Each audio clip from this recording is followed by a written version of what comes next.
बिस्मिल्लाहिर्रहमानिर्रहीम। एक लड़की की शादी हुई। शादी की पहली रात दूल्हा खाने का बड़ा सा थाल लिए कमरे में दाखिल हुआ। खाने से बड़ी इश्तिहा अंगेज़ खुशबू आ रही थी। कहने लगा, आओ खाना खाते हैं। बीवी बोली, मैंने देखा है, तुम्हारी माँ ने भी नहीं खाया, उनको भी बुला लो, फिर मिलकर खाते हैं। कहने लगा, वो सो गई होंगी, छोड़ो हम दोनों खाते हैं।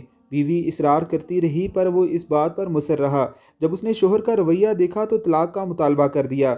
शोहर बहुत हैरान हुआ उसके मुतालबे पर, लेकिन वो अपनी बात पर डटी रही, यहाँ तक कि तलाक हो गई। दोनों अलग हो गए। फिर दोनों ने दूसरी शादियां कर ली।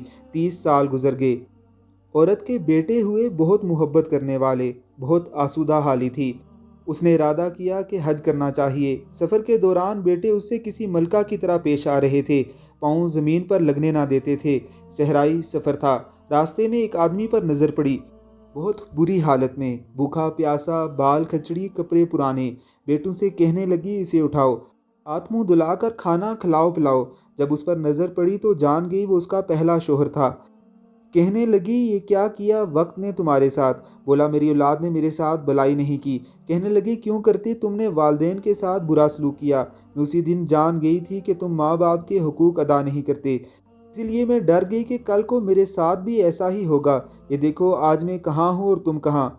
माँ बाप के साथ बुरा सलूक अल्लाह की नाफरमानी है। जिस किस्म का बुढ़ापा हम गुजारना चाहते हैं, वही अपने वालदेन को गुजारने में मदद करनी चाहिए, क्योंकि ऐसा अमल है जिसका बदला दुनिया में ही दे दिया जाता है, ख्वाह अच्छा हो ख्वाह बुरा।